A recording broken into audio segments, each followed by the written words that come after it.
ദൈവനാമം വാഴ്ത്തപ്പെടുമാറാവട്ടെ. ദൈവത്തിന്റെ കൃപയാൽ കുരുതിരിക്കുന്ന 2 ലേഖനം എന്ന വിഷയത്തിന്റെ 15ാമത്തെ സെക്ഷനിൽ പ്രവേശിപ്പാൻ ദൈവമേ സഹായിച്ച് ഓർത്ത് ഞാൻ ദൈവത്തെ സ്തുതിക്കുന്നു, സ്തോത്രം ചെയ്യുന്നു. നിങ്ങൾക്ക് ഏവർക്കും കർത്താവായ യേശുക്രിസ്തുവിന്റെ നാമത്തിൽ സ്നേഹബന്ധങ്ങളെ അറിയിക്കുകയാണ്. കഴിഞ്ഞ സെക്ഷനിൽ നാം 10ാം അധ്യായം നമ്മൾ വായിച്ചു ധ്യാനിക്കുകയായിരുന്നു. ഇന്ന് നാം 11ാം അധ്യായത്തിന്റെ 1-ാമത്തെ വാക്യം മുതൽ നമ്മൾ ധ്യാനചിന്ത ആരംഭിക്കുകയാണ്. നിങ്ങൾ എൻ്റെ പക്കൽ അസാരം ബുദ്ധിഹീനത പുറത്തു കൊണ്ടാൽ കൊള്ളായിരുന്നു. അതേ, നിങ്ങൾ എന്നെ പുറത്തു കൊള്ളുന്നുവല്ലോ. ഞാൻ നിങ്ങളെക്കുറിച്ച് ദൈവത്തിന്റെ എരിവോടെ എരിയുന്നു. ഞാൻ ക്രിസ്തു എന്ന ഏകപുരുഷന് നിങ്ങളെ നിർമ്മല കന്യകയായി ഏൽപ്പിപ്പാൻ വിവാഹ നിശ്ചയം ചെയ്തിരിക്കുന്നു.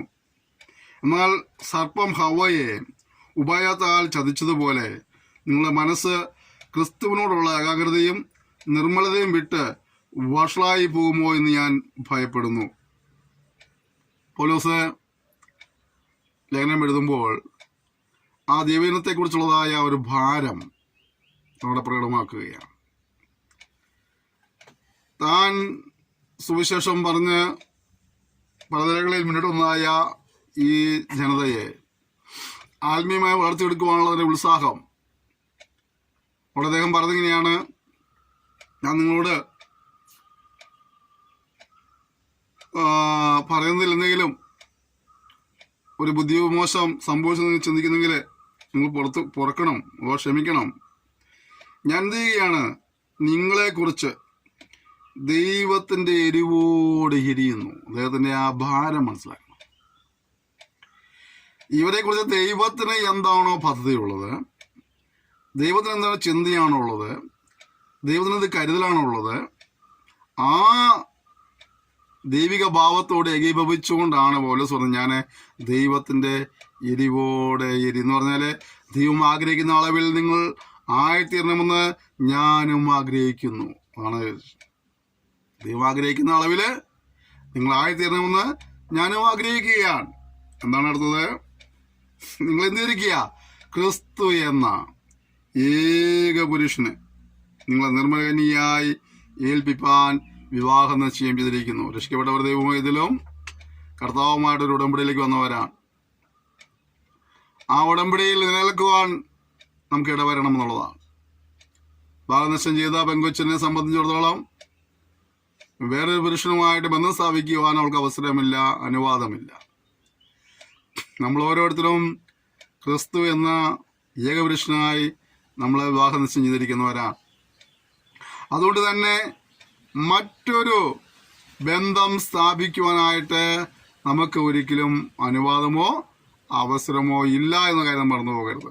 പലപ്പോഴും നമ്മൾ ക്രിസ്തുവിനെ വിട്ട് മറ്റു പലയിടങ്ങളിലേക്കും ഓടുകയാണ്, മറ്റു പലരുടെയും പുറകെ ഓടുകയാണ്, മറ്റു പലതിനെയും പുറകെ ഓടുകയാണ്, അല്ലെ? ദൈവിക പ്രമാണങ്ങളെ വിട്ടുകൊണ്ട് കർത്താവിന്റെ ഹിതം മനസ്സിലാക്കിയിട്ടും അതനുസരിക്കാതെ അവന്റെ വചനത്തെ വിട്ടുകൊണ്ട് ഒക്കെ നമ്മൾ പലപ്പോഴും ഓടാറുണ്ട്. നമ്മുടെ ഉള്ളിൽ വാസന ദൈവത്തിൽ പരിശുദ്ധമായ വേദനപ്പ് ഇന്നലകൾ നമ്മൾ പലപ്പോഴും ചിന്തിക്കുകയും പ്രവർത്തിക്കുകയും ചെയ്യാറുണ്ട്. ഇവിടെ പൗലോസ് പറഞ്ഞ നിങ്ങളെ ഒരിക്കലും അങ്ങനെ ചെയ്യരുത് എന്നുള്ളതാണ്. അതുകൊണ്ട് പറയുന്നത് മറ്റൊന്നും അറിയാവോ? നിങ്ങളെ പേടിക്കുന്നത്, നിങ്ങളെ കുറിച്ച് പേടിക്കാൻ കാരണം സർപ്പം ഹവ്വയെ എങ്ങനെ ചതിച്ചു? ഉപായത്താൽ ചതിച്ചു. പിശാചിന്റെ തന്ത്രം അതാണ്. നേരെയുള്ള കാര്യങ്ങൾ പറയാതെ വളച്ചു കെട്ടി പറഞ്ഞ് പൊലിപ്പിച്ചു കാട്ടി പറഞ്ഞ് എങ്ങനെയെങ്കിലും നിങ്ങളെ ലക്ഷ്യം തിരിക്കാനുള്ള പിശാചിന്റെ ലക്ഷ്യം. അതുകൊണ്ട് സർപ്പം ഹവ്വയെ ഉപായത്താൽ ചതിച്ചതുപോലെ നിങ്ങളും ചതിക്കപ്പെടുമോ എന്ന് ഞാൻ ഭയപ്പെടുകയാണ്. എങ്ങനെയാണ്? നിങ്ങളുടെ മനസ്സ് ക്രിസ്തുവിനോടുള്ള ഏകാഗ്രതയും നിർമ്മലതയും വിട്ട് വഷളായി പോകുമോ എന്ന് ഞാൻ ഭയപ്പെടുന്നു. പ്രിയപ്പെട്ടവരെ, നമ്മൾ വളരെ സൂക്ഷിക്കേണ്ട ഒരു കാലഘട്ടമാണിത്.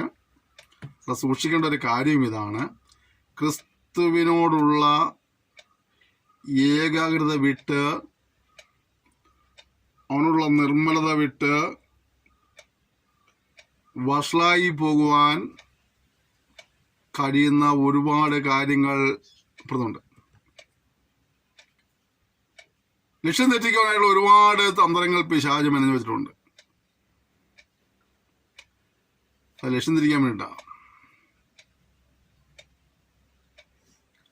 അപ്പോൾ ചില മത്സരങ്ങളില്ലേ, നമുക്കൊരു ടാർജറ്റ് നൽകിയിട്ട് അത് നമ്മൾ ഓടുന്ന സമയത്ത് നമ്മൾ ലക്ഷ്യം തെറ്റിക്കാൻ വേണ്ടി പല വച്ചകൾ, പല തിരക്കുകളൊക്കെ ഉണ്ടാക്കി അല്ലേ, അതിൽ നമ്മൾ ശ്രദ്ധ കൊടുക്കരുത്. അങ്ങനെ ജയിക്കുന്നവർക്ക് സമ്മാനം കിട്ടുകയുള്ളൂ. എന്നാൽ ഈ അപ്പുറത്തുനിന്ന് വച്ചുണ്ടാക്കുന്നവരൊക്കെ നമ്മൾ സമ്മാനങ്ങൾ പ്രാപിക്കാതിരിക്കാൻ വേണ്ടി വച്ചുണ്ടാക്കുന്നതാണ്. നമ്മൾ അവരിലേക്ക് നമ്മൾ ശ്രദ്ധ കൊണ്ടുപോയി കഴിഞ്ഞാൽ അത് അപകടമാണ് അല്ലേ. വാഹനങ്ങൾ ഓടിക്കുന്നവർക്ക് അറിയാം, റോഡ് സൈഡിൽ പല കാഴ്ചകളും കാണാം. വാഹനം ഓടിച്ചുകൊണ്ടിരിക്കുമ്പോൾ തന്നെ നമ്മുടെ ശ്രദ്ധയെ തിരിക്കുന്ന വർണ്ണശമ്പളമായ ഘോഷയാത്രകൾ കാണാം. കാതിനിമ്പം തരുന്നതായ നല്ല സംഗീത ഗ്രൂപ്പിൻ്റെ പരിപാടികൾ കാണാം. ഇപ്പം നൃത്തങ്ങൾ കാണാം. വഴിയെ പോകുമ്പോൾ പലതും കാണാൻ കഴിയും. അപ്പോൾ ഒരുപക്ഷെ വണ്ടിയിരിക്കുന്ന മറ്റുള്ളവരെല്ലാം അങ്ങോട്ട് നോക്കുന്നുണ്ടാവും, പക്ഷെ നമ്മൾ അത് ചെയ്യാൻ പാടില്ല. ഞാനിന്നൊരു പരിപാടിയിൽ പങ്കെടുത്തിരുന്നു. ഞങ്ങൾ റാലി ഉങ്ങപ്പിക്കൊണ്ടിരിക്കുകയാണ്. ആ റാലിയുടെ മുൻവശത്ത് കുറച്ച് ആളുകൾ പലതരത്തിലുള്ള കലാപരിപാടികൾ നടത്തുന്നുണ്ടായിരുന്നു. വഴിയെ പോകുന്ന വാഹനങ്ങളിരിക്കുന്ന എല്ലാവരും ഈ കലാപരിപാടികൾ ഇങ്ങനെ വീക്ഷിച്ചാണ് പോകുന്നത്. പക്ഷേ ഡ്രൈവർ ഇങ്ങോട്ട് തിരിഞ്ഞു നോക്കി ഇതും കണ്ടിട്ട് വണ്ടി ഓടിച്ചാൽ സംഭവിക്കുന്നത് അറിയാവോ? എതിർവശത്ത് വരുന്ന വാഹനത്തിൽ കൂട്ടിയിടിച്ച് ആളുകൾക്ക് അപകടമോ മരണമോ സംഭവിക്കാൻ സാധ്യതയുണ്ട്. നമ്മൾ ക്രിസ്ത്യ ജീവിതത്തിൽ മുന്നോട്ട് കൊണ്ടുപോയിക്കൊണ്ടിരിക്കുമ്പോൾ നമ്മുടെ ലക്ഷ്യം തെറ്റിക്കുന്ന, വിരുദ്ധ തെറ്റിക്കുന്ന ഒരുപാട് കാര്യങ്ങൾ നമ്മുടെ വഴിയാത്രയിൽ കണ്ടെന്ന് വന്നേക്കാം. നമ്മൾ അങ്ങോട്ട് നോക്കി നമ്മുടെ ക്രിസ്ത്യ ജീവിതം ഓടിച്ചാൽ എന്ത് സംഭവിക്കും? ക്രിസ്തുവിനോടുള്ള ഏകാഗ്രതയും നിർമ്മലതയും വിട്ട് നമ്മൾ വഷളായി പോകാനിടയായിത്തീരും. ലക്ഷ്യം തെറ്റും, പാപം സംഭവിക്കും, നമ്മൾ കൈവിടപ്പെടുവാൻ സാധ്യതയുണ്ട്. വളരെ ഗൗരവത്തോടെ, വളരെ ശ്രദ്ധയോടുകൂടി കൈകാര്യം ചെയ്യേണ്ടതായ ഒരു അനുഭവമാണ് ക്രിസ്ത്യ ജീവിതം എന്നുള്ളത്. അലക്ഷ്യമായി കൊണ്ടുനടക്കാനുള്ള ഒരു ജീവിതമല്ല ക്രിസ്ത്യ ജീവിതം എന്ന് മനസ്സിലാക്കുക. ഇന്ന് പലപ്പോഴും പലരും അലക്ഷ്യമായി കൈകാര്യം ചെയ്യുകയാണ്. അറിവുള്ളവരും അറിവില്ലാത്തവരൊക്കെ ഇത് അലക്ഷ്യമായി കൈകാര്യം ചെയ്യുന്നു. വളരെ ശ്രദ്ധയോടുകൂടി കൈകാര്യം ചെയ്യേണ്ടതായ ഒരു അനുഭവമാണ് ക്രിസ്ത്യ ജീവിതം എന്നുള്ള കാര്യങ്ങൾ എൻ്റെ പഠിതാക്കൾ തിരിച്ചറിയണം. ഒരു പക്ഷേ ഇതിൽ പറഞ്ഞ എല്ലാ കാര്യങ്ങളും പൗലോസ് കൊരിന്ത്യർക്ക് ലേഖനം എഴുതിയപ്പോൾ പൗലോസ് എഴുതിയത് കൊരിന്ത്യർക്ക് ഇഷ്ടപ്പെടാത്തത് പോലെ തന്നെ ഞങ്ങളിത് പറയുമ്പോൾ നിങ്ങൾക്ക് ചിലപ്പോൾ ഇഷ്ടപ്പെട്ടെന്ന് വരികയില്ല. പക്ഷെ ഇതാണ് യാഥാർത്ഥ്യം. ഇത് നാം തിരിച്ചറിയണം. നാം തിരിച്ചറിഞ്ഞെങ്കിൽ മാത്രമാണ് ബിരുദം പ്രാപിക്കാൻ കഴിയുള്ളൂ. നവീകരണം എവിടെ നിന്ന് ആരംഭിക്കണം? നമ്മിൽ നിന്ന് ആരംഭിക്കണം. ക്രമീകരണം നാം നമ്മിൽ വരുത്തണം. നമ്മൾ മറ്റുള്ള ക്രമീകരിക്കാനാണ് പോകുന്നത് അല്ലേ? നോ, നമ്മളിലേക്ക്. എൻ്റെ അടുത്തത്, അപ്പോൾ ഈ പിശാചിന്റെ തന്ത്രങ്ങളിൽ കുടുങ്ങി പോകാതിരിക്കാനുള്ള സൂക്ഷിക്കുക. ഒരുത്തരും വന്ന് ഞങ്ങൾ പ്രസംഗിക്കാത്ത മറ്റൊരു യേശുവിനെ പ്രസംഗിക്കുകയോ നിങ്ങൾക്ക് ലഭിക്കാത്ത വേറൊരു ആത്മാവെങ്കിലും നിങ്ങൾ കൈക്കൊള്ളാത്ത വേറൊരു സുവിശേഷമെങ്കിലും ലഭിക്കുകയോ ചെയ്യുമ്പോൾ നിങ്ങൾ പൊറുക്കുന്നത് ആശ്ചര്യം. ഇന്ന് ദൈവസഭയ്ക്കകത്ത് വാളെടുത്തവരൊക്കെ വെളിച്ചപ്പാടെന്ന് പറയുന്ന ഒരു പഴഞ്ചൊല്ല് പോലെ ആയിരിക്കുക. ഇന്ന് ഒരുപാട് ഉപദേശകന്മാരുണ്ട്. പക്ഷെ സംഭവിക്കുന്നത് സത്യവചനത്തെ ഉള്ളതുപോലെ പ്രസംഗിക്കുന്ന പ്രസംഗരുടെ എണ്ണം കുറയുകയും എന്തൊക്കെയോ പ്രസംഗിച്ച് അതൊരു സുവിശേഷമാണെന്നും എന്തൊക്കെയോ പ്രസംഗിച്ച ദൈവജന ഉപദേശമാണെന്നൊക്കെ പഠിപ്പിക്കുന്ന നിലകളിലേക്ക് ഉള്ള ഉപദേശകന്മാർ വർദ്ധിച്ചൊരു കാലഘട്ടമാണ്. ക്ഷമിക്കണം നിങ്ങൾ. നമ്മുടെ ദൈവമക്കളായ ആളുകൾക്ക് പോലും എന്താണ് സത്യോപദേശം എന്ന് തിരിച്ചറിയാൻ കഴിയുന്നില്ലെന്ന്. അതുകൊണ്ട് അവരെന്ത് ചെയ്യാണ്? എല്ലായിടത്തേക്കും ഓടുക. വചനത്തിന് വിരുദ്ധമായ കാര്യങ്ങൾ പറഞ്ഞാലും തിരിച്ചറിയാൻ ആളുകൾക്ക് കഴിവില്ലാതെ പോയിരിക്കുകയാണ്.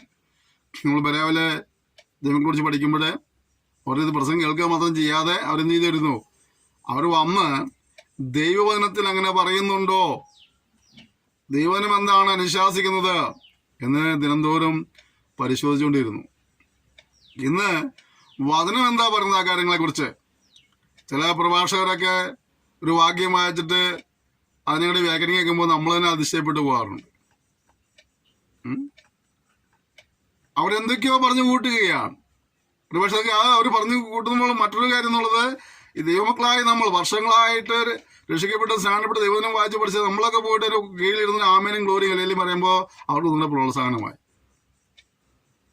ഇനി ആ കൂടുതൽ ഇരുന്നിട്ട് ഒരുത്താൻ ഇങ്ങനെയല്ലല്ലോ ദൈവദിനം പറയുന്നത് ചിന്തിച്ച് മിണ്ടാതെ കഴിഞ്ഞാൽ മറ്റുള്ളവരോട് അവനെ എന്ത് പറയുന്നല്ലോ, പിന്മാറ്റക്കാരൻ വന്നിരിക്കുന്നു, അല്ലെങ്കിൽ തലക്കരമുള്ള വന്നിരിക്കുന്നു, അല്ലേ? വചനം അങ്ങനെയാണോ പറഞ്ഞ് ചിന്തിക്കുവാൻ മനസ്സിലാക്കുവാൻ നമ്മൾക്ക് പലപ്പോഴും കഴിയാതെ പോകുന്നു എന്നുള്ളതാണ് നമ്മുടെ ഏറ്റവും വലിയ പരാജയം. നമുക്ക് വചനത്തിലൂടെ ലഭിക്കുന്ന ഒരു ഉപദേശമുണ്ട്. വചനത്തിൽ ചൂണ്ടിക്കാണിക്കുന്ന ഒരു കർത്താവുണ്ട്. നമുക്ക് വചനത്തിൽ നമുക്ക് വെളിപ്പെടുത്തി തരുന്ന ഒരു പിതാവായ ദൈവമുണ്ട്.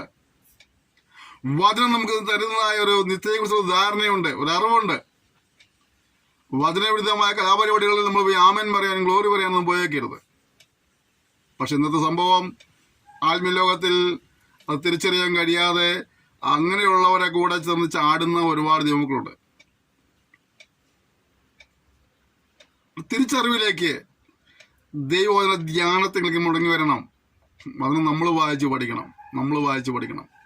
കേൾക്കുന്നതിനെല്ലാതിനെയും പുറകെ പോകരുത്. നമ്മൾ പരിശോധിക്കണം. ദൈവം അങ്ങനെയാണ് നമ്മൾ പരിശോധിക്കണം. അല്ലെങ്കിൽ നമ്മൾ അതിന് ആമേൻ വരാതിരിക്കണം.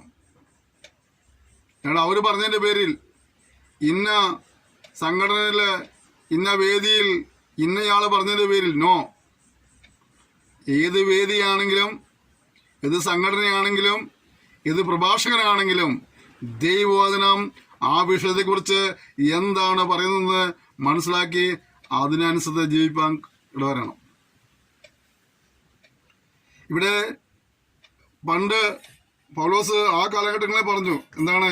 വേറൊരു ആത്മാവ്, വേറൊരു യേശു, വേറൊരു സുവിശേഷം. ഈ കാലഘട്ടങ്ങളിൽ അത് വളരെ അധികമുണ്ട്. വചനം നമുക്ക് വെളിപ്പെടുത്തുന്ന ഒരു ക്രിസ്തുവുണ്ട്. വചനം വെളിപ്പെടുത്തുന്ന ഒരു അനുഗ്രഹമുണ്ട്.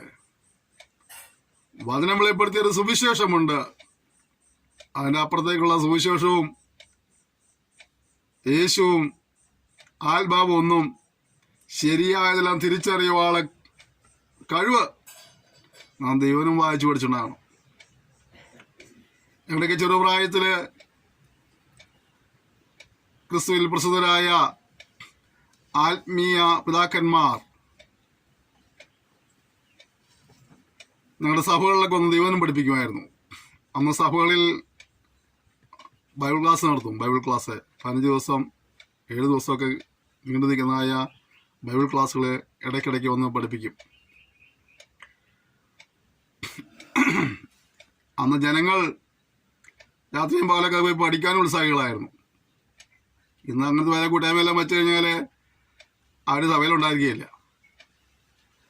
അന്ന് ദൈവാത്മാവ സഹായത്തോടെ ഏതോ ദിവസം പഠിച്ച ദേവദാസദാസിയന്മാർ മറ്റുള്ളവരെ കൂടെ ഒന്ന് പഠിപ്പിക്കുമായിരുന്നു. പഠിക്കാൻ ജനത്തിന് ഉത്സാഹമുണ്ടായിരുന്നു. അങ്ങനെ പഠിച്ചവർക്കൊക്കെ ഒരു നല്ല ഒരു അടിസ്ഥാനമുണ്ടായിരുന്നു. എന്നാൽ ഇന്നങ്ങനെയല്ല. ഇന്ന് അങ്ങനെയുള്ള ക്ലാസ്സുകളൊന്നുമില്ല, പഠനങ്ങളൊന്നുമില്ല. ചുമ്മാ മനുഷ്യനെ ചാടിക്കുന്ന നമ്മുടെ ചിന്തകളെ ഇക്ലിപ്പെടുത്തുന്ന അങ്ങനെ ചില പ്രസംഗങ്ങൾ കേട്ട് നമ്മൾ കുറെ അല്ലേലേ സ്വത്രം ഗ്ലോറി ആമേനൊക്കെ പറഞ്ഞ് പോരുന്ന അല്ലേക്ക് നമ്മൾ അർപ്പതിച്ചു പോയി എന്നുള്ളതാണ്. നമ്മൾ ദൈവനും പഠിക്കുന്നില്ല, പഠിപ്പിക്കാനായിട്ട് ആളുകൾ മെനക്കെടുന്നുമില്ല. അങ്ങനെ എല്ലാവരെയും കൂടടച്ച് പറയുകയല്ല, പക്ഷെ നമ്മുടെ സഭകളിൽ ഇന്ന് ദൈവനം പഠിപ്പിക്കുന്നതായ അനുഭവങ്ങൾ വളരെ കുറഞ്ഞു പോയി എന്നുള്ളത് സത്യമേ കാര്യമാണ്. നമ്മൾ ഇന്ന് ഏതെങ്കിലും ഒരു വാക്യം വായിച്ച് ദൈവം വിടുവിക്കും രക്ഷിക്കും നിന്നെ വാലല തലയാക്കും പറഞ്ഞ് നമ്മൾ അവസാനിപ്പിച്ചു. ജനത്തിന് കേൾക്കാൻ ഇഷ്ടമതായിട്ടും അതിൻ്റെ അപ്പുറത്തേക്ക് സത്യോപദേശം പഠിപ്പിക്കുവാനായിട്ട് എങ്ങനെയാണ് വിശ്വാസം മുന്നോട്ട് പോകണമെന്ന് പഠിപ്പിക്കാനായിട്ടൊന്നും ആരും മെനക്കെടാറില്ല. പഠിക്കുവാനും ആരും മെനക്കെടുന്നില്ല. അതാണ് നമ്മുടെ ഏറ്റവും വലിയ പരാജയമായി മാറിയിരിക്കുന്നത്. പൗലോസിന്റെ ഉപദേശം കഠിനമായെന്ന് പറഞ്ഞ പോലെ ഈ ക്ലാസ്സിലും കഠിനമെന്ന് പറഞ്ഞ് നിങ്ങൾ എന്നെ നേരെ ഇത് ചെയ്തു വിളിക്കുകയും ചെയ്യരുത്. സത്യം ഇതാണ്. നിഷ്പക്ഷമായി ചിന്തിച്ച് നോക്കിയേ, വാസ്തവം ഇതാ. നമുക്ക് പലപ്പോഴും ദൈവത്തിനും പഠിക്കാൻ കഴിയുന്നില്ല. നമ്മൾ സത്യോപദേശം മനസ്സിലാക്കുന്നില്ല. വചനം എന്താണോ പറയുന്നത് മനസ്സിലാക്കുന്നില്ല. ആരെങ്കിലും എന്തെങ്കിലും പറഞ്ഞു അത് കേട്ട് നമ്മൾ പോയിരിക്കുക. വചനം വായിച്ച് പഠിക്കണം. നമ്മളൊരു ഭാഗം എടുത്ത് പ്രസംഗിക്കുന്നുണ്ടെങ്കിൽ ആ ഭാഗത്തെ വാക്ക് നിങ്ങൾ എഴുതി കൊണ്ടുപോകണം. വീട്ടിൽ പോയി വായിച്ചു പോകണം അത് എന്താ പറയുന്നത്. മനസ്സിലായ ദിവസത്തിൽ നിന്ന് പ്രാർത്ഥിക്കണം. ദൈവാത്മ വെളിപ്പെടുത്തി തരും. ഓക്കെ. അപ്പോൾ വേറൊരു ആത്മാവും വേറൊരു യേശുവും വേറൊരു സുവിശേഷവും. സത്യ യേശുവിൽ നിന്ന്, സത്യ സുവിശേഷത്തിൽ നിന്ന്, സത്യാത്മാവിൽ നിന്ന് നിങ്ങളെ വഴിതിരിച്ചു കൊണ്ടുപോകുന്ന അതിലേക്ക് നിന്ന് വിടാതിരിക്കാനായി സൂക്ഷിക്കണം. ഇന്ന് പലരും അത് കേട്ടിട്ട് മിണ്ടാതിരിക്കുക. പണ്ടൊക്കെ അങ്ങനെയൊക്കെയുള്ള ദുരുപദേശങ്ങളെല്ലാം പഠിപ്പിച്ചു കഴിഞ്ഞാൽ ചോദ്യം ചെയ്യാനായിട്ട് നമ്മുടെ വിശ്വാസികൾക്ക് തന്നെ നല്ല അറിവുണ്ടായിരുന്നു. അവർ ചോദിക്കാം, സാറേ അതിങ്ങനെ പറയുന്നല്ലോ, വചനം ഇങ്ങനെയല്ല പറയുന്നത് ചോദിക്കാൻ കഴിവുള്ളവരുണ്ടായിരുന്നു. പക്ഷെ ഇന്ന് നമുക്കറിയില്ല. അതുകൊണ്ട് നമ്മൾ കേട്ടിരിക്കുക, അമ്മയും പറഞ്ഞിരിക്കുക. നിങ്ങൾ പൊറുക്കുന്നത് ആശ്ചര്യമാണ്. എൻ്റെ അടുത്ത് ഞാൻ അതിശ്രേഷ്ഠതയുള്ള അപ്പോസ്തലന്മാരെക്കാൾ ഒട്ടും കുറഞ്ഞവനല്ല എന്ന് നിരൂപിക്കുന്നു. പൗലോസ് തന്നെ കുറിച്ച് പറയുക, മറ്റുള്ള അപ്പോസ്തലന്മാരെ പോലെ തന്നെ ഞാൻ ഒട്ടും മോശക്കാരനൊന്നുമല്ല. എന്നിട്ട് എന്താ പറഞ്ഞത്?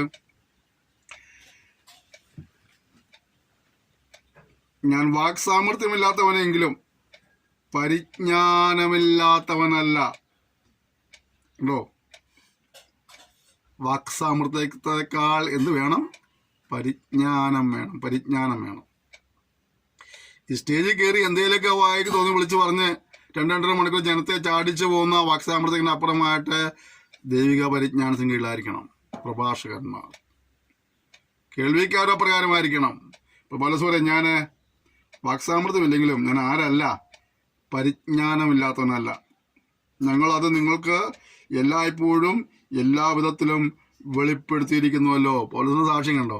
ഞങ്ങളത് നിങ്ങൾക്ക് എല്ലായ്പ്പോഴും എല്ലാ വിധത്തിലും വെളിപ്പെടുത്തിയിരിക്കുന്നു.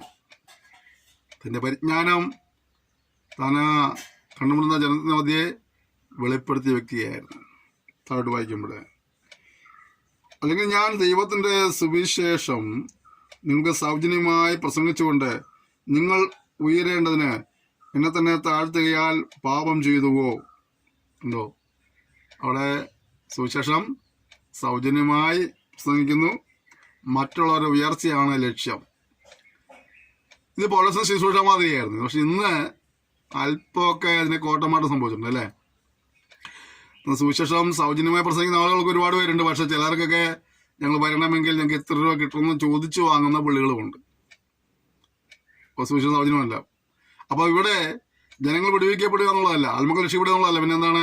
തങ്ങളുടെ ഉയർച്ച ഞങ്ങൾ ആഗ്രഹിക്കുന്നത്.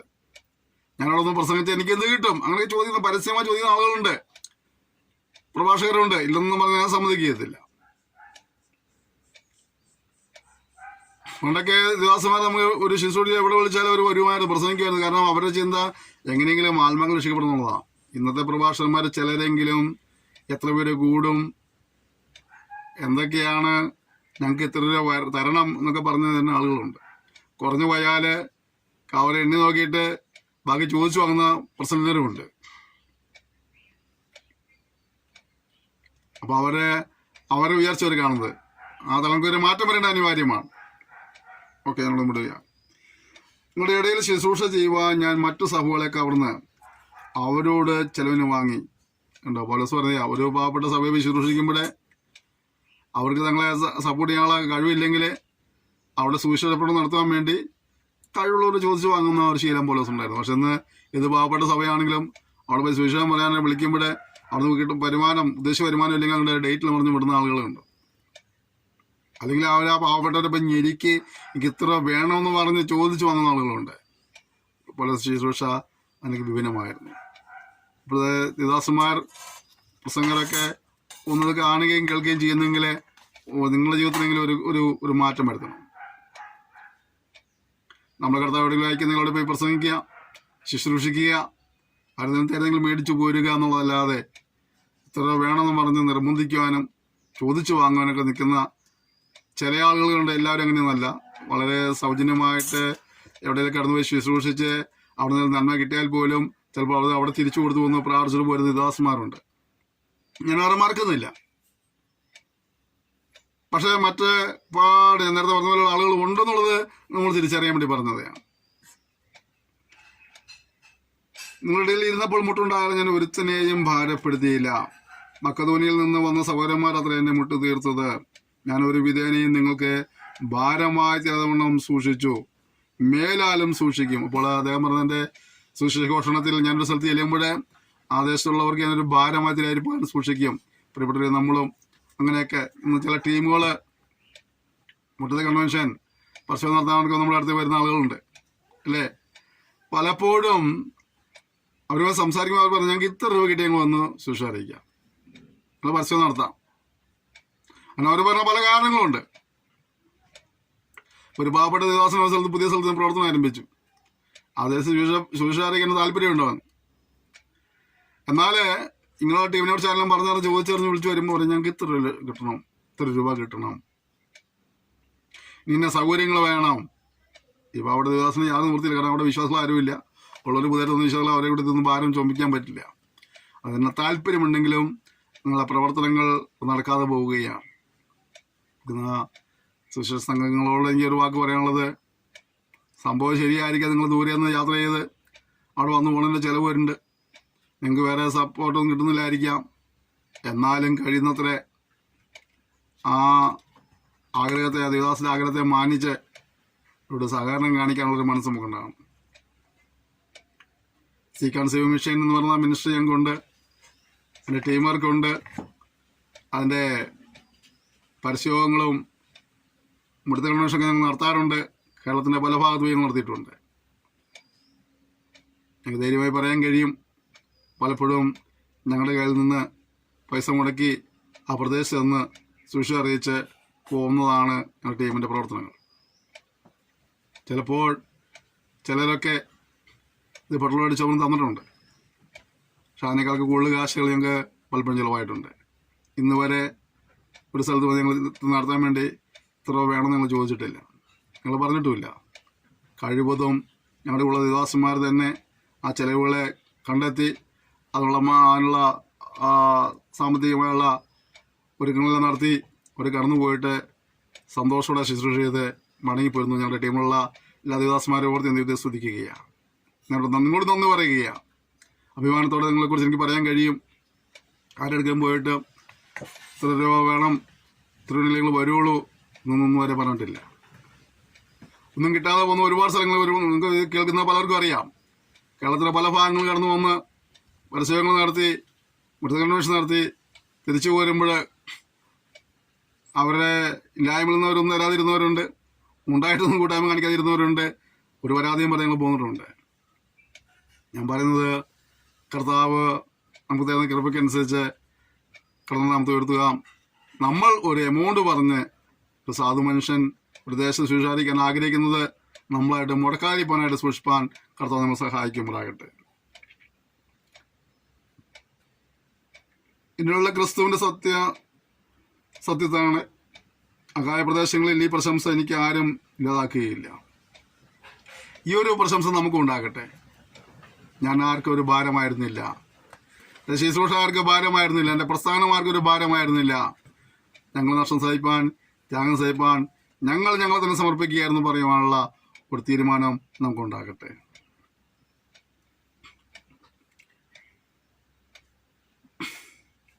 നിങ്ങളെ സ്നേഹിക്കായതുകൊണ്ടോ ദൈവം അറിയുന്നു. എന്നെ നിന്ദിപ്പാൻ കാരണം അന്വേഷിക്കുന്നവർക്ക് കാരണം അറുത്ത് കളയേണ്ടതിന് ഞാൻ ചെയ്യുന്നത് മലയാളം ചെയ്യും. അവിടെ പല സമയം പറഞ്ഞിട്ടുണ്ടോ, എന്നെ നിന്ദിപ്പാൻ കാരണം അന്വേഷിക്കുന്നവർക്ക് കാരണം അറുത്ത് കളയേണ്ടതിന് ഞാൻ ചെയ്യുന്നത് മലയാളം ചെയ്യും. അപ്പോൾ നിന്ദിക്കാനായിട്ട് ഒരു കൂട്ടം ആളുകൾ എപ്പോഴും ഒരുങ്ങിയിരിക്കുക. അവരുടെ ലക്ഷ്യം എന്തുവാ? എന്തെങ്കിലും കാരണം കണ്ടുപിടിച്ച് നമ്മളെ നിന്ദിക്കണം, പരിഹസിക്കണം, ഉപദ്രവിക്കണം, ഒറ്റപ്പെടുത്തണമൊക്കെ ഉള്ളത് തന്നെയാണ് അല്ലേ. അപ്പൊ അവിടെ നമ്മൾ ചെയ്യുന്ന കാര്യം എന്താണ്? നമ്മൾ നിന്ദിപ്പാൻ കാരണം അന്വേഷിക്കുന്ന ആളുടെ നടുവിൽ അതിനുള്ള കാരണത്തെ നമ്മൾ അറുത്ത് കളയുവാനിടയായിത്തീരണം. അവര് നമ്മൾ നിന്ദിപ്പാനായിട്ട് കാരണം അന്വേഷിക്കുന്നു, നമ്മൾ അവർക്ക് കാരണങ്ങൾ ഉണ്ടാക്കി കൊടുക്കുകയല്ല, നമ്മളെ കാരണങ്ങളെ അറുത്ത് കളയുക. നമ്മുടെ ജീവിതത്തിൽ വളരെ സൂക്ഷിക്കേണ്ടതായ ഒരു വലിയ ഉത്തരവാദിത്വം നമുക്ക് ഈ ഭാഗങ്ങളിൽ കാണുവാൻ കഴിയുന്നുണ്ട്. എന്നിട്ട് അടുത്ത് പറയുന്നത് അറിയാമോ? അവർ പ്രശംസിക്കുന്ന കാര്യത്തിൽ ഞങ്ങളെപ്പോലെ അവരെ കാണട്ടെ. ഇങ്ങനെയുള്ളവർ കള്ളാപ്പസ്വലന്മാർ, കപടവേലക്കാർ, ക്രിസ്തുവിന്റെ അപ്പസ്വലന്മാരെ വേഷം ധരിക്കുന്നവരത്രേ. അതിൽ ആശ്ചര്യവുമില്ല. സാത്താൻ താനും വിളിച്ച ദൂതന്റെ വേഷം ധരിക്കുന്നുവല്ലോ. ആകിയാൽ അവന്റെ ശുശ്രൂഷക്കാർ നീതിയുടെ ശുശ്രൂഷക്കാരെ വേഷം ധരിച്ചാൽ അതിശയമില്ല. അവരുടെ അവസാനം അവരുടെ പ്രവൃത്തികൾക്ക് ഒത്തതായിരിക്കും. ഇവിടെ ഈ ശുശ്രൂഷന്മാരുടെ ഇടയിലുള്ളതായ ഈ വേർതിരിവുകളെ ഇവിടെ പറയുക. ചിലരുണ്ട് എന്താണ്, ഈ വേഷം ധരിച്ചുകൊണ്ട് അതിന്റെ ലക്ഷ്യത്തിൽ നിന്ന് വഴിമാറി പോകുന്ന, അതിന് അന്തസ്സത്തേക്ക് നിരക്കാത്ത, പ്രമാണം വിട്ടുപോകുന്ന നിലകളിലേക്ക് പ്രവർത്തിക്കുന്നവരുണ്ട്. അതുകൊണ്ട് അങ്ങനെയുള്ളവരുടെ ഫലത്തിന്റെ പ്രവൃത്തിയുടെ ഫലം അവരെ അനുഭവിക്കുമെന്നാണ് പൗലോസ് ഇവിടെ പറയുന്നത്. ഇവിടെ നമ്മൾ മനസ്സിലാക്കേണ്ട കാര്യം, പൗലോസിനെ പറയുന്നത് ഇങ്ങനെയുള്ളവർക്ക് കള്ളപ്പസ്വലന്മാരാണ്, കപടവേലക്കാരാണ്, ക്രിസ്തുവിന്റെ അപ്പസ്വലന്മാരെ വേഷം ധരിക്കുന്നവരത്രേ. അത് ആശ്ചര്യമല്ല. നാം തിരിച്ചറിയുവാൻ കഴിയണം. നല്ല നാണയമുണ്ടെങ്കിൽ ഒപ്പം ഡ്യൂപ്ലിക്കേറ്റ് കള്ളനാണയങ്ങളും ഇറങ്ങുമെന്ന് മനസ്സിലാക്കണം. നല്ല പ്രവാചകന്മാരുണ്ടെങ്കിൽ അപ്പുറത്ത് ആരും ഇറങ്ങും? കള്ളപ്രവാചകന്മാരിറങ്ങും അല്ലേ. ഞാൻ എപ്പോഴും മനസ്സിലാക്കിയിട്ടുള്ളൊരു കാര്യം, ഈ പ്രവചന ശുശ്രൂഷയ്ക്ക് നമ്മുടെ ഇടയിൽ കിട്ടുന്നതായ ഒരു വലിയൊരു പ്രോത്സാഹനമൊക്കെ ഉണ്ടല്ലോ, ഒരു പ്രീതിയൊക്കെ ഉണ്ട്. അതുകൊണ്ട് തന്നെയാണ് തോന്നുന്നു ആ ശുശ്രൂഷയുടെ പേരിൽ ഈ അധികം പേരും കള്ളനാണയങ്ങൾ പുറത്തു വരുന്നത്. ഒരു ശുശ്രൂഷ ഒരു കൃപയോ ഒന്നും ഉണ്ടായിരിക്കുകയില്ല, പക്ഷെ പുള്ളി അങ്ങോട്ട് വരിക, നമ്മളവിടെ വന്ന് എന്തെങ്കിലുമൊക്കെ പറഞ്ഞ് നമ്മളെ പറഞ്ഞ് പീഡിപ്പിച്ച് അല്ലേ. ചില പ്രവാചകന്മാർക്ക് വന്നിട്ട് അങ്ങനെയല്ലേ ശുശ്രൂഷിക്കുന്നത്. ചിലപ്പോഴൊക്കെ നമുക്ക് ഇവര് നമ്മുടെ സഭയിൽ പലപ്പോഴായിരിക്കും നമ്മൾ അറിയുന്നത്. ഇവര് ആരെങ്കിലും ഇൻട്രൊഡ്യൂസ് ചെയ്ത്, നമ്മൾ ഈ പ്രവാചകന്മാരെ വിളിക്കുന്നത് അങ്ങനെയൊക്കെയാണല്ലോ. ആരെങ്കിലും ഇൻട്രൊഡ്യൂസ് ചെയ്ത് ഇന്ന സ്ഥലത്ത് ദേവാസനുണ്ട്, അച്ചട്ട് ദൂതായിരുന്നു, ആനയാണ് കുഞ്ഞാന്ന് പറയുമ്പോൾ നമ്മളെ വിളിക്കുന്നത്. ഇത് വന്നു കഴിയുമ്പോഴാണ് നമുക്ക് കർത്താവ് വിളിച്ചു വരുന്നത് അപകടമായല്ലോ ചിന്തിക്കുക. പക്ഷെ നമുക്ക് ഇറക്കി വിടാനും പറ്റില്ലല്ലോ. ചിലരോടൊക്കെ നമുക്ക് മുഖടിച്ച് പറയേണ്ടി വന്നിട്ടുണ്ട്. അപ്പൊ കള്ളനാണയങ്ങളെ തിരിച്ചറിയാൻ കഴിയണം. വ്യാജ ഉപദേശകന്മാരെ നമ്മൾ തിരിച്ചറിയാൻ പഠിക്കണം. പലപ്പോഴും നമ്മളതിന് ശ്രമിക്കാറില്ല, അല്ലെങ്കിൽ മനസ്സിലാക്കാതെ പോകുന്നുള്ളതാണ് ഈ കള്ളനാണയങ്ങൾ നമ്മുടെ ഇടയിൽ ഇങ്ങനെ വളരുവാൻ ഇടയായിത്തീർന്നത്. ഇപ്പൊ ആർക്കും വേണമെങ്കിലും ഉപദേശകന്മാരാകാം, ആർക്കും വേണമെങ്കിലും പ്രവാചകന്മാരാകാം. വലിയ നിബന്ധനകളൊന്നുമില്ലല്ലോ നമ്മുടെ പ്രസ്ഥാനത്തിന് അങ്ങനെയൊക്കെ ഉള്ളത് അല്ലേ. മറ്റ് ക്രൈസ്തവ സ്ഥലങ്ങളൊക്കെ നോക്കിയാൽ ഒരു ശുശ്രൂഷകരായിട്ട് അവന് നിർദ്ദേശിക്കുന്നതായ കാലം അവരുടെ സെമിനാറുകളിൽ പഠിക്കണം. ആ സെമിനാറുകളിൽ പഠിച്ചാൽ മാത്രം പോരാ, പഠിപ്പിക്കുന്ന വിഷയങ്ങളിൽ അവൻ നല്ല മാർക്ക് മേടിക്കണം. ഒപ്പം അവനെ അവർ പല നിലകളിൽ പരിശോധിച്ച് കൊള്ളാവുന്നതിനെ തെളിഞ്ഞ ശേഷം അവന് ശുശ്രൂഷ കാര്യങ്ങൾ ഏൽപ്പിക്കുകയുള്ളൂ. ഇവിടെ പഠിത്തവും വേണ്ട, ഒന്നും വേണ്ട, ആർക്ക് വേണമെങ്കിലും പാസ്സാവാം. ഇന്നലെ വരെ തലകുത്തി പറഞ്ഞ വേണമെങ്കിൽ ഇന്ന് ഞാൻ പാസ്സാവുന്നത് പാസ്സാണ്, പുള്ളി പറഞ്ഞ ഞാൻ പാസ്സാണ്, അതുകൊണ്ട് നമ്മൾ വിശ്വസിക്കണം പാസ്സാ. ഇവിടെയാണ് നമുക്കൊരു മാറ്റം വരേണ്ടത്. സിസ്റ്റമാറ്റിക് ട്രെയിനിങ് ഒക്കെ ഇവിടെയാണ് വേണ്ടത്. തന്നെയല്ല, നമുക്ക് ഏകീകൃത പരിപാടികളൊന്നും ഇല്ലല്ലോ. അത് ശുശ്രൂഷയ്ക്കാണെങ്കിലും ഇല്ലല്ലോ. നമ്മളൊക്കെ പണ്ടാരനെ പറഞ്ഞ പോലെ വന്നപാടെ ചന്തം ഉള്ള പരിപാടികളെ പലതും നടത്തുന്നത്.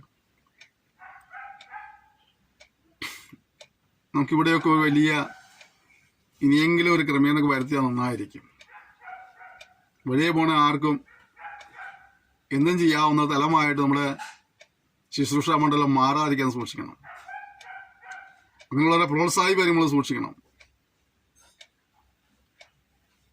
ഒരു ക്രമീകൃത പരിശീലനവും ഒരു ജീവിതസാക്ഷ്യമൊക്കെ വേണമെന്ന് നമ്മൾ നിഷ്കർഷിക്കുകയും അതുണ്ടോയെന്ന് പരിശോധിക്കുകയും അങ്ങനെയുള്ളവർക്ക് ശുശ്രൂഷിക്കാൻ അവസരം കൊടുക്കുകയും ചെയ്യണം. ഇതുപോലെ ഞാൻ ശുശ്രൂഷകനാണ്, ഭാഷയാണ്, പ്രധാനം എന്ന് വരുമ്പോഴത്തേക്ക് നമ്മൾ വിളിച്ച് കയറ്റിയിരുത്തി ചായയും ഭക്ഷണം കൊടുത്ത് നല്ല വണ്ടിക്കൂലിയും കൊടുത്ത് വരുമ്പോൾ നാളെ അവൻ നിൽക്കാൻ വലിയ കാര്യങ്ങൾ ചെയ്യും, അവൻ ചെയ്യുന്നതുകൊണ്ട് വേറൊരുത്തിന് ചെയ്യാൻ ഉത്സാഹിക്കും. അതുകൊണ്ട് ഇതൊക്കെ നമ്മൾ അവിടെ സൂക്ഷിക്കേണ്ട ഒരു കാര്യമാണ്. കള്ളനാണയങ്ങളെ തിരിച്ചറിയാനുള്ള ഉത്സാഹമുള്ളവരായിരിക്കണം. നമ്മൾ ആർക്കും ഭാരമാവാതെ ശുശ്രൂഷ ചെയ്യുവാനായിട്ട് ഉത്സാഹമുള്ളവരായിരിക്കണം. നമ്മളെ പ്രിയപ്പെട്ടവരെ, നമുക്ക് നമ്മുടെ തലങ്ങളിൽ ഉണ്ടാകുന്നതായ മാറ്റങ്ങളെ കണ്ടുകൊണ്ട് തിരിച്ചറിയുള്ള കൃപയ്ക്ക് ദിവസങ്ങളിൽ പ്രാർത്ഥിക്കുക. വചനവിരുദ്ധമായ ഒരു യേശു, വചനവിരുദ്ധമായ ഒരു ആത്മാവ്, വചനവിരുദ്ധമായ ഒരു സുവിശേഷം, ഇങ്ങനെയൊക്കെ പറഞ്ഞു വരുന്ന ആളുകളെ തിരിച്ചറിയുവാനും കള്ളാപ്പോസ്തലനാണോ കള്ളപ്രവാചകനാണോ കള്ളോപദേശമാണെന്ന് തിരിച്ചറിയാനുള്ള ഒരു കൃപയ്ക്ക് നമുക്ക് യാചിക്കാം. ഈ ദിവസയുടെ വളർച്ചയ്ക്ക് ദൈവം തമ്പുരാൻ അപ്പോസ്തലന്മാരെയും പ്രവാചകന്മാരെയും ഉപദേശകന്മാരെയും സുവിശേഷകന്മാരെയും ഇടയന്മാരെയൊക്കെ ആക്കി വെച്ചിട്ടുണ്ട്. അത് ദൈവസഭയുടെ ആകമാന ദിവസങ്ങളുടെ വളർച്ചയ്ക്കാണ്. പക്ഷെ അതേ സമയം തന്നെ അത് വിട്ടുപോകുന്ന കള്ളനാണയങ്ങളെ തിരിച്ചറിയാനും കണ്ടുപിടിക്കാനുള്ള ഒരു കൃപയ്ക്കായി നാം ദൈവത്തിൽ യാചിക്കുന്നില്ലെങ്കിൽ നമ്മെ അവർ കൊണ്ട് അപകടത്തിൽ കൊണ്ട് ചാടിപ്പണേണ്ട യാചിത്തരും. വേറൊരു സുവിശേഷം, വേറൊരു ആത്മാവ്, വേറൊരു ക്രിസ്തു, ആ ഡ്യൂപ്ലിക്കേറ്റിൽ പെടാതിരിക്കാൻ സൂക്ഷിക്കണം. മാർക്കറ്റിൽ പേരെടുത്ത പല പ്രൊഡക്റ്റിൻ്റെയും ഡ്യൂപ്ലിക്കേറ്റ് സാധനം വരുന്നുണ്ട്.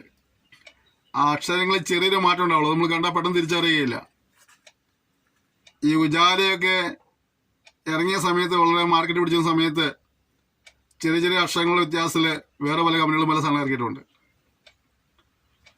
അത് അതിൽ മാത്രമല്ല, പല സാധനങ്ങളിലും മാർക്കറ്റിൽ പിടിച്ച നല്ല സാധനങ്ങളുടെ പേരിൽ ചെറിയ ചെറിയ അക്ഷരത്തിന് വ്യത്യാസം വരുത്തിക്കൊണ്ട് അങ്ങനെ പ്രൊഡക്റ്റിൽ ഇറക്കി ഒരുപാട് നമുക്ക് മാർക്കറ്റിൽ കിട്ടും. അത് ഡ്യൂപ്ലിക്കേറ്റാണ്. നല്ലതിൻ്റെ പേര് കളയും, നല്ലതിന് ഗുണമുണ്ടായിരിക്കുകയില്ല, ഉപയോഗിക്കുന്നവന് കബളിക്കപ്പെടും. അതുകൊണ്ട് നിങ്ങളെ തിരിച്ചറിയാനായിട്ട് അവയെ നിരുത്സാഹപ്പെടുത്താനായിട്ടുള്ള കൃപയ്ക്ക് നമുക്ക് ഇതുവരെ യാചിക്കാം. സ്വർഗീയ പിതാവേ, എന്ന സെക്ഷനായ സ്തോത്രം ചെയ്യുന്നു. നിങ്ങൾ സംസാരിച്ചല്ലോ, ദൈവവചനം പറയുന്നതായ ക്രിസ്തുവിനെ അംഗീകരിപ്പാൻ, ദൈവവചനം പറയുന്നതായ സുവിശേഷം അനുസരിപ്പാൻ, ദൈവവചനം പറയുന്നതായ ആത്മാവിനെ പിൻപറ്റുവാൻ കൃപ നൽകുമാറാണെന്ന് പ്രാർത്ഥിക്കുന്നു. വചനവിരുദ്ധമായിട്ട് ഞങ്ങൾ ലക്ഷ്യം തിരിക്കാനായിട്ട് വരുന്നതായ സർപ്പം ഹവയെ ഉപായത്താൽ ചതിച്ചതുപോലെ അപ്രകാരമുള്ള ചതിവുകളെ മനസ്സിലാക്കുവാൻ, തിരിച്ചറിയുവാൻ, അവയെ നിരുത്സാഹപ്പെടുത്തുവാൻ, അനുഗമിക്കേണ്ടതുപോലെ അനുഗമിക്കേണ്ടതിനെ അനുഗമിപ്പാൻ കൃപ നൽകപ്പെടുമാറാകണമെന്ന് പ്രാർത്ഥിക്കുന്നു. ഇപ്പോഴത്തെ നീ അനുഗ്രഹിക്കുമാറാകണമേ. സത്യവചനത്തിന്റെ പ്രചാരകന്മാരായി ഇവർ തീരുവാൻ അവരെ ഉപയോഗിക്കുമാറാകണമെന്ന് പ്രാർത്ഥിക്കുന്നു. കള്ളോപദേശകന്മാർ എഴുന്നേൽക്കുന്ന കാലഘട്ടത്തിൽ, കള്ളപ്രവാചകന്മാർ എഴുന്നേൽക്കുന്ന കാലഘട്ടത്തിൽ, കള്ളാപ്പോസ്തലന്മാർ എഴുന്നേൽക്കുന്ന കാലഘട്ടത്തിൽ കർത്താവേ, സത്യത്തിന്റെ സാക്ഷികളായി, സത്യപ്രവാചകന്മാരായി, സത്യാപ്പോസ്തലന്മാരായി, സത്യോപദേശകന്മാരായി ഇവരെ നീ ഉപയോഗിക്കണമേ. തിരുനാമത്തെ വലിയ മഹത്വപ്പെടുത്തിയാട്ടെ. ഞങ്ങളെ ലക്ഷ്യം തെറ്റിക്കുന്ന, വിരുദ്ധ തെറ്റിക്കുന്ന, ഞങ്ങളെ ഭക്ഷണത്തിലേക്ക് വിടുന്നതായ ഒന്നിലും നിന്ന് കൈവിടാതിരിക്കാനായിട്ട്, അതിൽ പങ്കാളികളെ ചെയ്യാതിരിക്കാനായിട്ട് കൃപാകുമാറാണെന്ന് പ്രാർത്ഥിക്കുന്നു. തിരുനാമത്തെ പിന്നെ മഹത്വപ്പെടുത്തിയാട്ടെ. യേശു നാമത്തിൽ തന്നെ ആമേൻ. ക്ഷമയോടെ സന്ദർശിച്ച നന്ദി പറയുന്നത് നിങ്ങളെല്ലാവരെയും ധാരാളമായി അനുഗ്രഹിക്കുമാറാകട്ടെ. കർത്താവ് ഒരു താമസിച്ചാൽ അടുത്ത സെക്ഷനിൽ വീണ്ടും കാണാം. അതുവരെയും കർത്താവിൻ്റെ വിസ്താരമ ചെറുകടിയിൽ സൂക്ഷിക്കുന്നതിന് നമുക്ക് പരസ്പരം ഓർത്ത് പ്രാർത്ഥിക്കാം. നൽകുന്ന സഹകരണം, പ്രോത്സാഹനം തുടർന്നും ഉണ്ടാകണം. ശുശ്രൂഷയോർത്ത് പ്രാർത്ഥിക്കണം. കുരുന്ന് ലേഖനം അന്നത്തെ ആളുകൾക്ക് അത് സഹിക്കാവുന്നതിൻ്റെ അപ്പുറത്തായിരുന്നുകൊണ്ട് തന്നെ നമുക്കും ചില കാര്യങ്ങൾ വളരെ കഠിനമായി തോന്നിയേക്കാം. പക്ഷെ ഒരു ക്രമീകരണം നമ്മുടെ ജീവിതത്തിൽ അനിവാര്യമാണെങ്കിൽ അത് മനസ്സിലാക്കി നമ്മതിനെ ക്രമീകരിച്ച് ദൈവിക അനുഗ്രഹങ്ങൾ പ്രായപ്പനായിട്ട് ദൈവം നിങ്ങളെ സഹായിക്കുമാറാകട്ടെ. എല്ലാ സഹകരണത്തിനും പ്രോത്സാഹനത്തിനും thank you. May God bless U.